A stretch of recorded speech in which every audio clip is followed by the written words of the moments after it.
boundary be? No, not the answer I'm looking for. Reese? Convergent? This is a convergent boundary.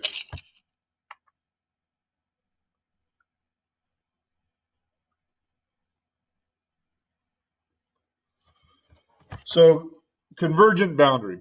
All right. Now, there are two different types of convergent boundary, and that's why, Aubrey, I was saying not yet. We don't know what it's going to do because convergent is going to do one of two different things. Jay, this one's going to be on you. So I have two boundaries that are coming together.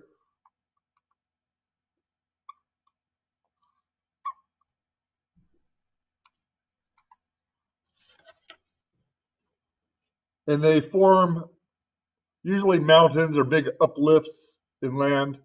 What kind of convergent boundary is this, sir? Collision? This is collision. Very good.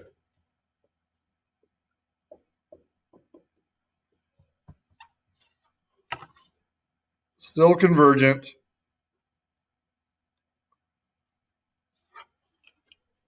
So, convergent collision boundary. Awesome. Vaishnavi, you doing all right today?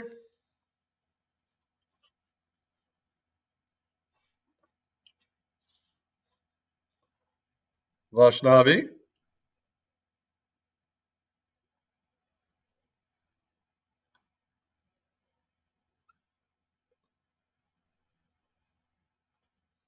Vaishnavi? Can you hear me? Okay. Shrey, how you doing? No?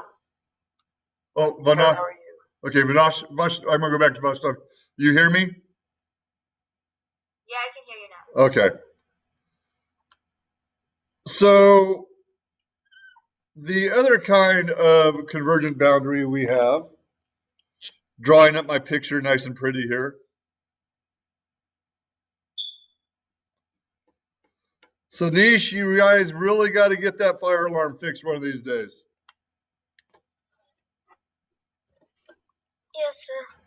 One of these plates slide under the other, usually forming a hot spot which will create volcanoes. What kind of boundary is this, Vaishnavi?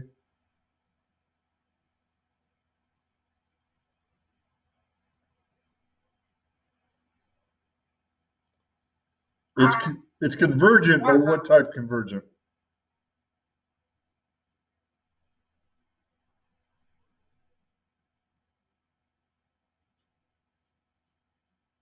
Not sure.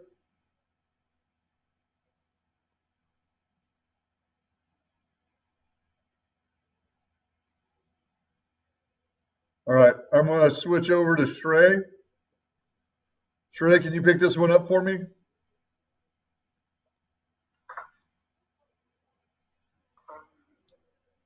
it divergent? No, it's a convergent boundary. Remember, there's two types of convergent boundaries. So let's go with Miss Beckwith. Lily? I was just trying to think of what it was. I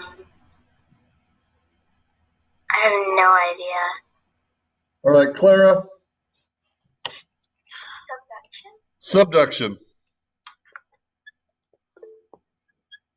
One of the ways you could possibly remember subduction, sub means under, duction, pulling. So it means pulling under, subduction.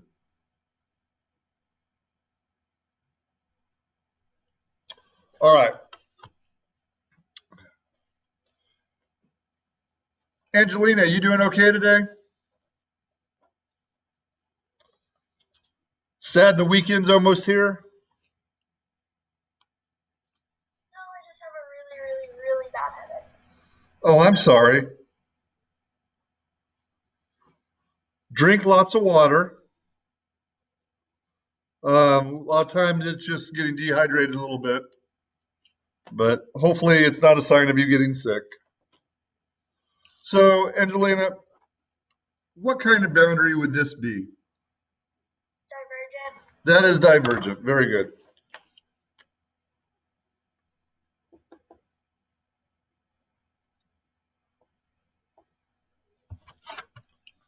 Divergent. All right, there is one last final boundary we're going to talk about today. And I'm going to give this one to Rachel. How you doing? Good. Now, Rachel, both divergent and convergent boundaries, we're looking at a side view when we're showing them pushing together and stuff. This boundary we look at from the top view. Is it transform? This is transform. And these really don't give you any kind of new landform. This is pretty much just slides the land back and forth. And that is transform boundary. All right. So that was just a quick little refresher over the different type of boundaries that we learned of in that gizmo. And let's see, Lexi, not a problem. You're here. Let me make sure I got you marked down on my list.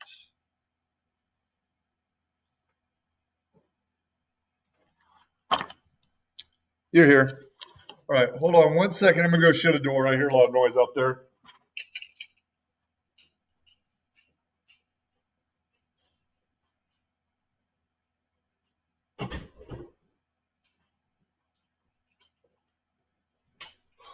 Okay, so again on Monday, wait, let's see, what are we? Oh, so Vedant asked, what are we doing on Monday? So Monday we are going to do a test.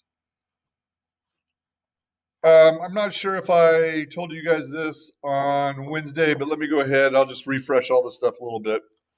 So on Tuesday, the science teachers and the science curriculum coordinator, we got together and we have decided to not teach everything we're going to teach right now.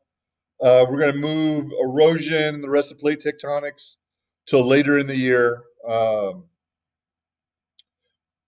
So we're going to wrap this stuff up on Monday.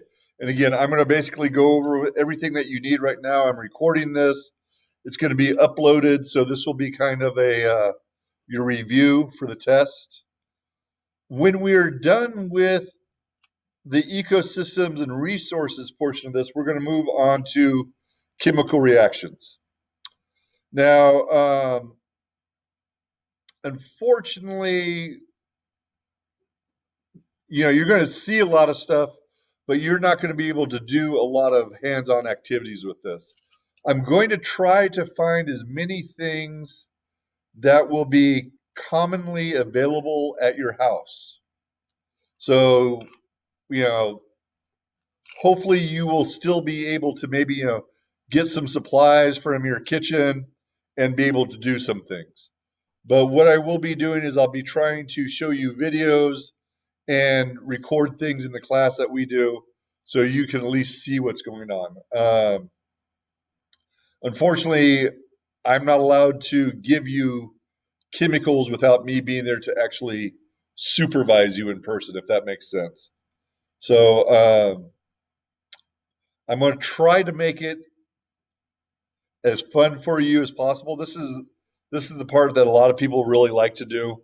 But like I said, I can't give you chemicals unless you're in my presence, just for safety reasons. So we're going to have a really hard test on Monday. It's going to just be so difficult. No, it's not. It'll be pretty simple. Um, and then we're going to go from there. You guys are aware, again, I think I talked to you already about this, what's going on Thursday and Friday of next week. This is a student development day. You're going to be required to do an activity on both days. Mavitha, I'm not sure. You definitely wouldn't have me first period because I'm a virtual teacher on first period. You are a Fulbright student? Okay. Yeah. If your schedule stays the same, you'd be either with Miss Wallaby or Miss Collins. Both are great teachers. But yeah, I'm not sure how they're going to do that. Hopefully you will be. I got plenty of classes that you can fit into, but we'll see from there. Um, so what's going to happen on that Thursday and Friday? Right now, I have a list of 15 different projects for you to do. You will pick one on each day, and then you will complete the activity and fill in a Google form. The Google form asks you, what's your student name or number? What's your name? What activity did you pick? How does this relate to school? What did you learn from this activity? And that's it. It's really simple. Your activities are going to be so hard. It's just going to be mind blowing. Go outside more than normal. Run, walk, play, and then create some kind of art, take a picture, make a poster of something that you learned about outside. Uh, Walk, run, ride a bike on a path you've never been on. Make a map of it and talk a little bit about it. Play a board game with your family.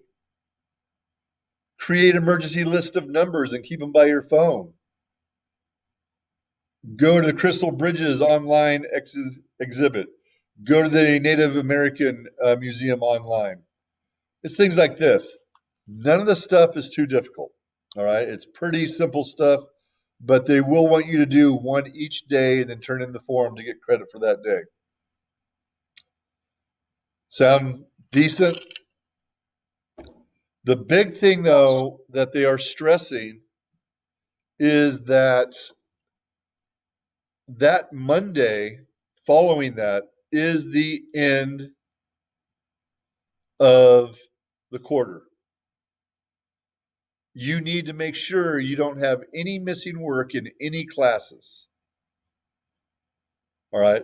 Because after that time, like right now, when you're missing an assignment, it shows as an N that will be a 0 and it will not be able to be corrected. So you don't want that to happen. You want to make sure your grades stay good. So use that day also as a day to catch up on any missing work that you have. Sound fair? All your teachers will be online for at least 90 minutes each day. And you don't have to come visit us, but we're there if you have any questions. If you need to find out about something, you need to know what's going on, come talk to us about it on those times. My time is going to be like 10 a.m. to 11:30 on both days.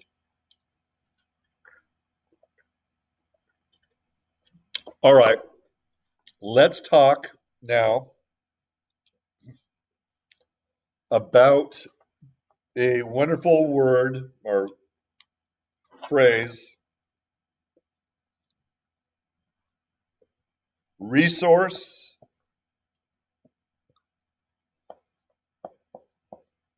allocation.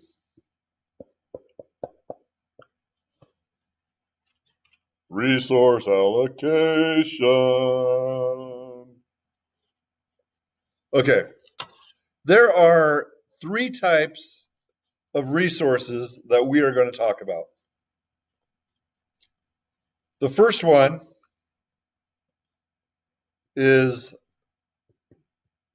fossil fuels.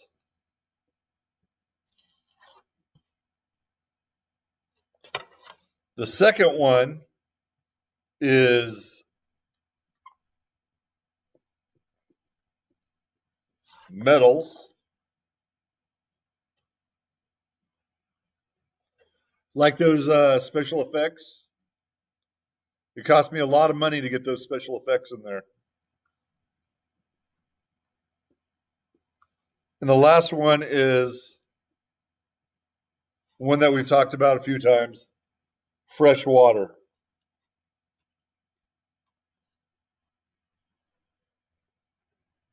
You guys don't seem impressed with my special effects.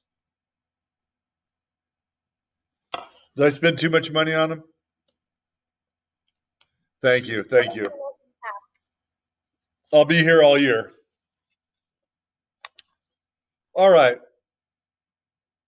It did. It cost way too much money. So, Addison, how are you doing today?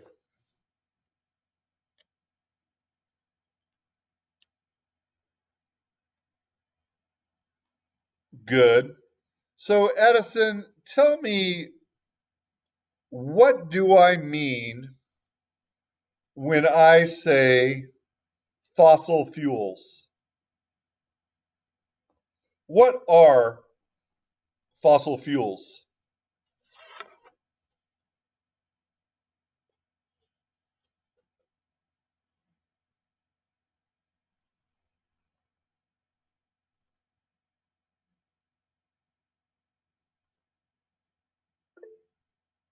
All right, that's not a problem. Manvitha? I'm pretty sure fossil fuels are kind of oils that are taken from fossils that are dug up from the ground, and they use the oils from those fossils of like dinosaurs and plants and stuff in the olden times, and they use them to create energy. All right. That's one fossil fuel, petroleum. Merrick, what would another fossil fuel be? Coal. Coal.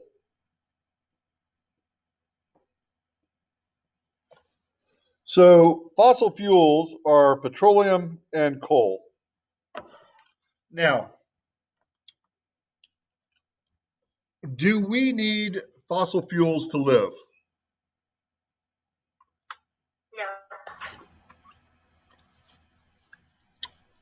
No. No. Okay.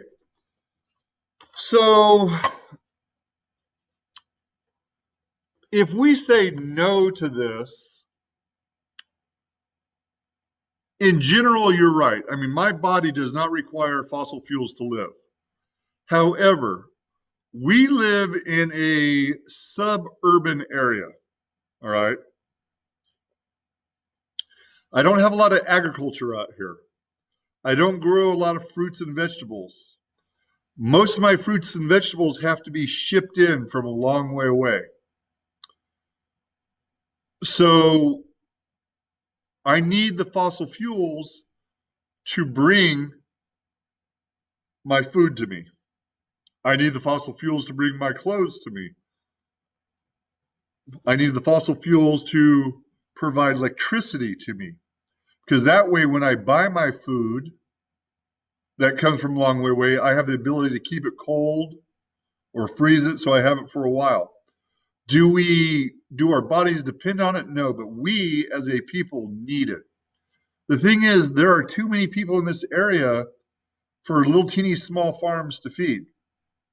All these cities, if it's not for fossil fuel, they have no way to get their food.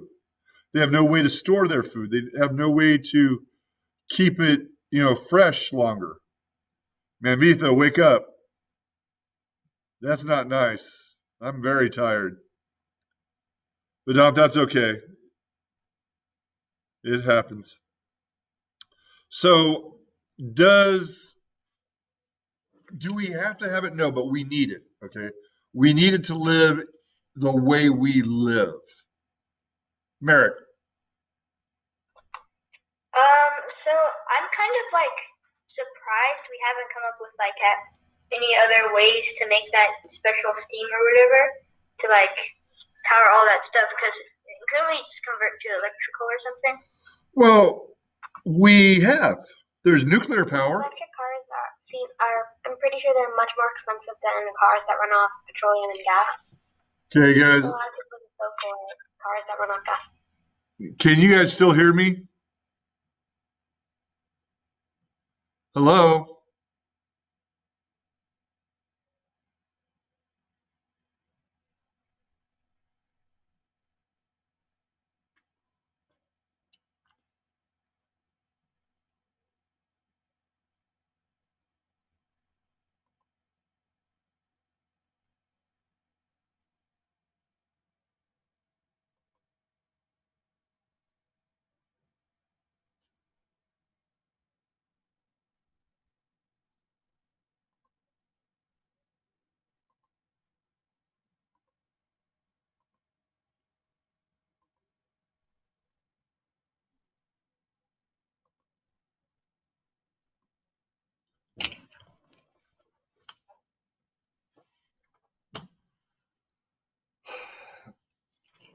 Okay, so ladies and gentlemen, I'm going to continue on real quick and I will post this video for you.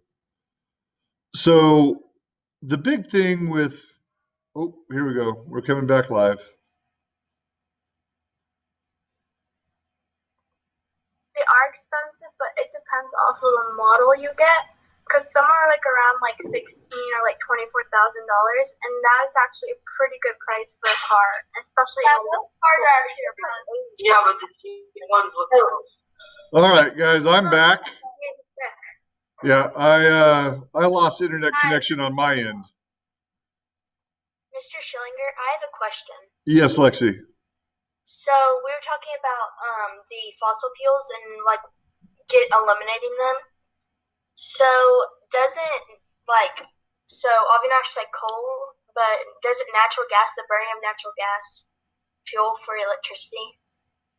Well, yes, but natural gas is also a fossil fuel. Yeah. So, but if we like stopped using fossil fuels and only use electricity, Where's the electricity going to come from? the burning of natural gas, the wind, But that's and lightning. but that is a fossil fuel. The sun. So natural. Okay, guys, hold on a second. While natural gas is a cleaner alternative to gasoline, it still is a pollutant. And we still have a limited resource of natural gas. So that might help us for a little bit, but the problem is we still have that problem. Now, I've heard a couple of people talk about other ways to get electricity. Yes, we have dams. We have a hydroelectric dam out here, but the power output that we get from it is not the same. We don't get as much electricity from it. And also, what happens if we go into a drought? And then all of a sudden we don't have money to operate the, well, not money. We don't have the water going over the dam to generate electricity. We have wind. Wind is a very very good source of electricity, but the problem is it takes a lot of land to have these wind farms that will generate electricity. You can't just put a windmill anywhere. You need areas that have a constant wind blowing to generate electricity. Are you guys all still here? Most of you look like you're frozen solid. I'm here. Oh, and also the windmills always kill like a million different types of birds. So the other thing then is let's talk about solar power. Solar power is very good. Lillian, Miss Markham, she's frozen like this. It looks kind of funny. I'm sorry. Uh, Not for me. Solar power works, but again, you're having to create large areas to be able to supply the power. You start getting into your farmlands, and then you need a lot of rare earth metals to make the solar panels. And then there's nuclear power. Nuclear power is great. It generates a lot of electricity. But then what do you do with the radioactive material when it's done? You have a very dangerous byproduct from it. So our problem is there is a transition that we have to get across. Geothermal, Sunish, yes, that works, but that only works for certain areas.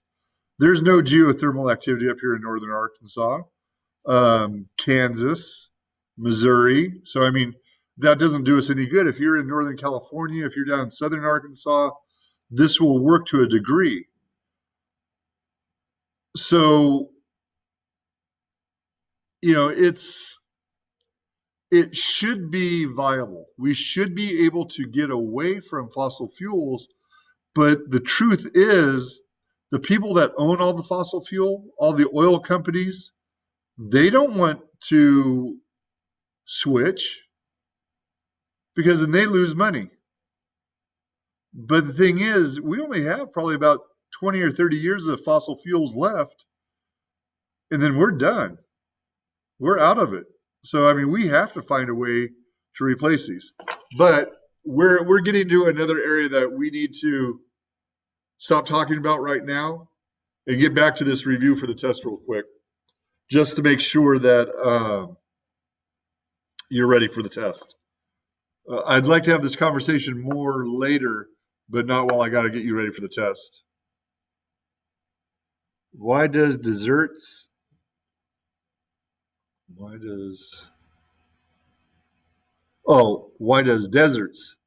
area have more soil? Well, the soil isn't very good though. It's dead soil. It doesn't have organic material in it, so it's not good for growing stuff. But that'd be good places for windmills and solar panels. All right.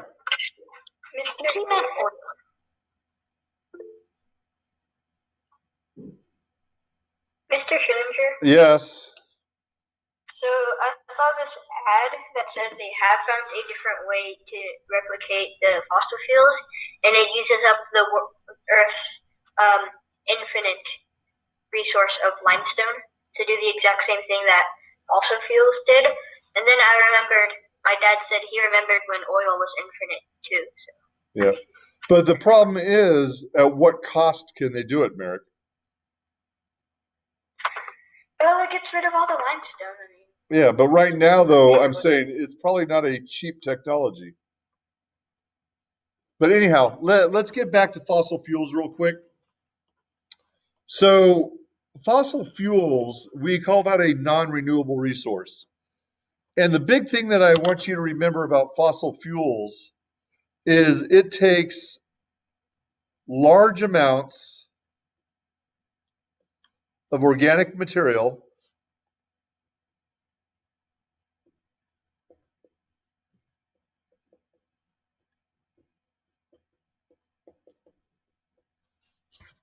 plus, on average, 100 million years to make.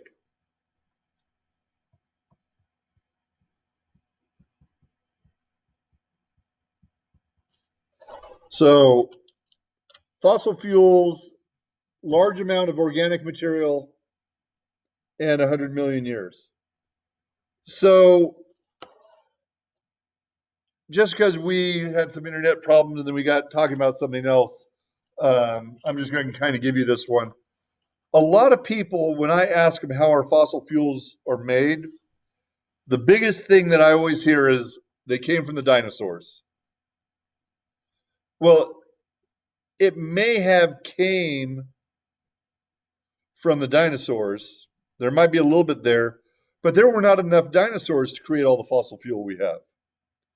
This actually came from huge oceans, huge rainforests, that when they died, the material got squished together. If you go out and you walk in the woods right now, and I'm not talking like Wolf Park over here where we come and we clean it up, but you go out in the national forest or something like that where people don't maintain the area, there's all kinds of organic material down on the ground. All right. Well, this material falls on the ground and it starts smashing and breaking it down. It keeps smashing and smashing it. More dies and it keeps getting thicker, thicker, thicker. And if you've ever played something called dog pile, where somebody falls down on the ground and people start jumping on them, the person on the bottom starts to get squished. A lot of pressure on top of them. But if you're in that dog pile long enough, the people on the bottom start to heat up too. So this heat and this pressure converts this organic material into a fossil fuel.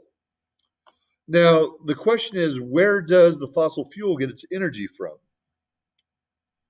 And it's pretty simple. Where do we get our energy from?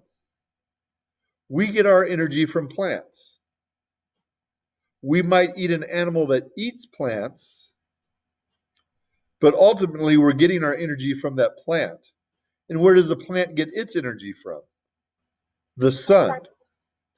So when I pull up to Casey's and I put the gas nozzle into my car, I'm actually filling up my car with sun energy. Kind of a roundabout way to do it. It takes a long time to do it, but it does. Hold on. Saw something on the notes here.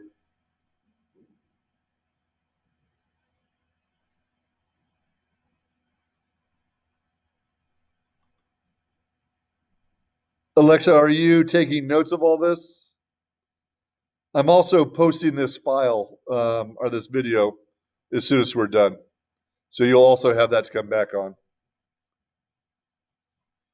So the big thing I want you to remember is it takes a lot of organic material and a long amount of time to make fossil fuels.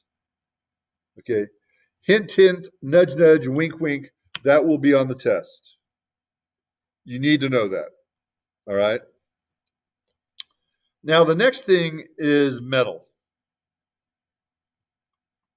See, I don't know how many people are actually here because I got half of you are completely frozen. Hopefully, you guys are able to hear me, though. I can hear you. Okay. I can hear you, though. I can hear you. I can hear you. I was reading and put a fake picture of me on the screen. So. Okay, good. All right, so metals, when we talk about metals, we're talking about things like copper, iron, silver, gold, and on and on and on. Okay. These are very important metals to us. Now, on the periodic table, more than 3/4 of the periodic table is metal. All right, so metal is the biggest thing that's there. Well, again, we can ask the question, do we have to have metal to survive? Yes and no. If I don't have iron in my body, if I don't eat food that has iron in it, I go anemic. I can't hold oxygen in my blood. I need potassium. I need salt, which is made with metals. So yes, I need it, but we're talking about large quantities, metals that we use in our daily lives. Copper. If it wasn't for copper, we wouldn't have light. If it wasn't for metals, we wouldn't have iron. We wouldn't have cars or houses. Rashiel, metal is a mineral. Copper is a mineral. But salt is made from two different things. Sodium, which is a metal, and chlorine, which is a gas. Both of those things are deadly to humans by themselves, but you mix them together, which we're going to be learning about this in chemical reactions. You mix both of them together, and we have to have salt to live.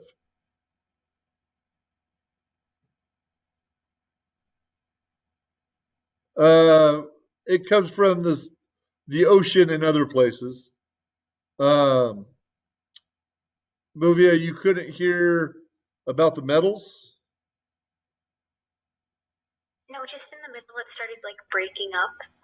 Okay, so what I was basically saying is that while our body does require metals, the metals that I'm talking about as a natural resource are the metals that we use to like build cars and our houses and our buildings and run electricity, the wires from there. So there are three different kinds of rocks on our planet, type of rocks. The first one is sedimentary.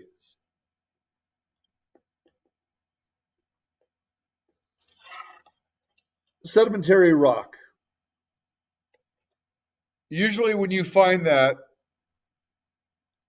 it is found as layers. If you have ever seen a picture of the Grand Canyon, you see these stripes in the Grand Canyon. These are different layers of rock. This is sedimentary rock. It usually comes as runoff, comes from the bottom of oceans. Um, it's a mixture of all kinds of different minerals and metals and stuff that's in there. That's where we usually find a lot of our fossils, not fossil fuels, but it's it doesn't have large quantities of anything in it. The next one is called metamorphic. Met, ah,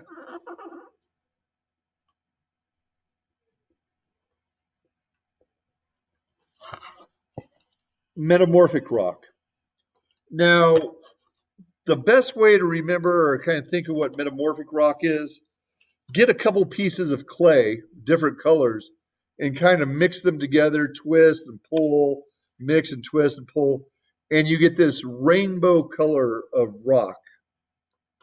This is where we get a lot of things like marble from, the stuff that is in your bathroom countertops and things like this. It's a mixture of a whole bunch of different rocks kind of blended together. And the last one, the one that we want to talk about mostly, is something called igneous rock.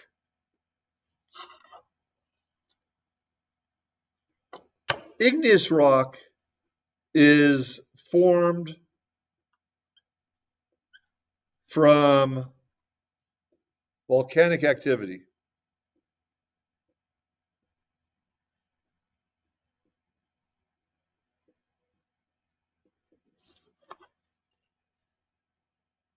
I'm going to try to start using this whiteboard function in Google Meet. Um, I just kind of learned about it yesterday. It'll make my notes a little bit easier for you. But until then, I'm using an old-fashioned whiteboard. Sorry. So, igneous rock. This is where we get things like granite. Most of you guys have granite in your homes on your countertops. Um, it's a very dense, hard-packed rock. But the big thing about volcanic activity is when we liquefy the earth, when things go back in the mantle and it heats up and it melts, like minerals have a tendency to come together. And when they come together, it gives us large deposits of stuff. So metal, when I liquefy copper in a whole bunch of different rock, it all kind of blends together into one general area. And then volcanoes erupt or the magma comes up to the surface and it hardens. I now have large quantities of this metal together. So when we look for metal deposits, we look for these metal deposits in areas of past volcanic activity.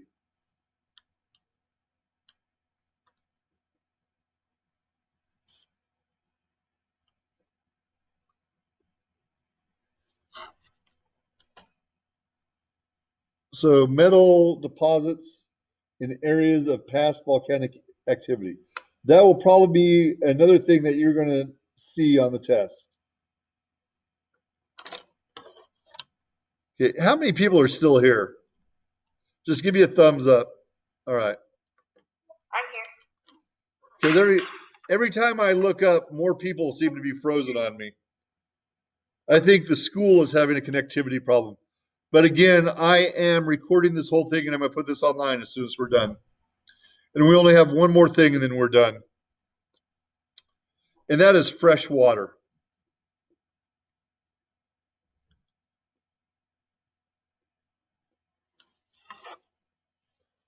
Good old fresh water. We've talked about water quite a bit.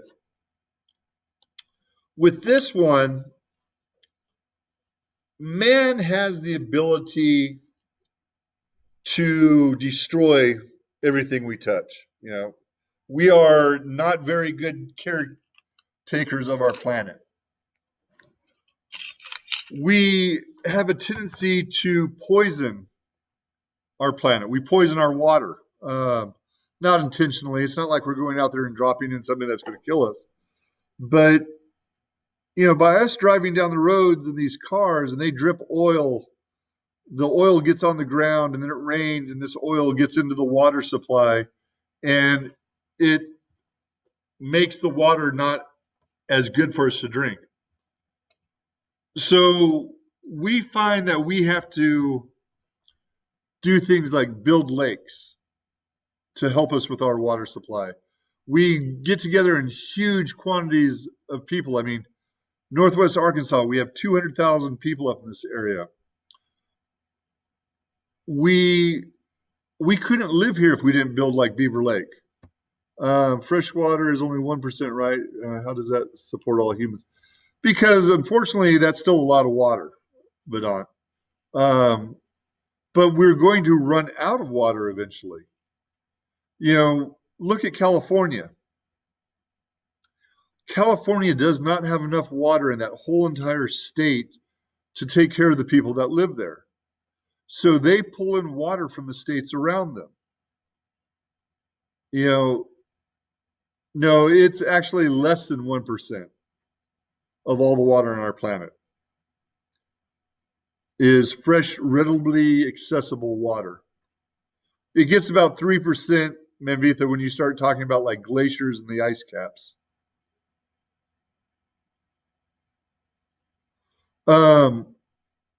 Somebody yesterday was saying, well, you know, we always have the water cycle. We'll always evaporate water out of the oceans and it will rain and we'll always have that. Well, that's true to a point, but you know, we're starting to face a mini drought here in Northwest Arkansas. We haven't got any significant rain in almost a month. We have plenty of water. We're not going to run out of water anytime soon, but we need rain. Our lakes are starting to go down quite a bit. And the other thing is, if we're not careful, we pollute the rain and we can poison the rain. Jackson says acid rain, and that's exactly what I was talking about. In the late 1800s and early 1900s, the areas around the Great Lakes became what is known as the Rust Belt. This is where all the manufacturing in our country was going on. And as a result, we were putting all kinds of pollution up in the air. You know, big clouds of black smoke coming out of all these factories. Well, we found out in the early 1900s that we were killing the forests and all the water supplies in North Pennsylvania, in parts of Canada, in Maine, because all this black smoke was getting up in the atmosphere, and when it rained, it came down as acid rain. It was killing all the fish in the lakes and the rivers. It was killing the trees and the plants. So can we kill our fresh water altogether? Yes, we can. So we have to take care of it. We have to be cautious of what we do. I mean, we learned the lesson. We clean our smokestacks. We do treat our water. Yeah, Merrick, I don't know if you guys know where Shadow Valley is. Some of you may live in Shadow Valley. Right by Shadow Valley is a big water treatment plant. It takes a lot of our sewage and it cleans it up and puts it back into the ground. Then we can pump it back out of the ground or it goes back up into the lakes and stuff like that. So technically, if there was acid rain, we could just clean out the acid. Not that easily, though. We have to get to it first. So when you have acid rain that is sinking down into the ground and we're pulling it up before we treat it because we live on, we have wells that we pull the water out of the ground, how do we treat that? Yes, we can put filters on our house, but that makes things a lot more inaccessible. Can everybody afford to put a water filter system on their house? No, not everybody can afford to do that. They may have to, but hopefully we can learn to become good enough managers of this resource that we don't have to require that. This feels like one of those games of D where you have to go down and save the water before it pollutes the environment. Yeah. The thing is, people complain that humans are killing our planet. Well, truth be told, we're not killing our planet. We're just killing ourselves. Our planet is going to be here a long time after we're gone.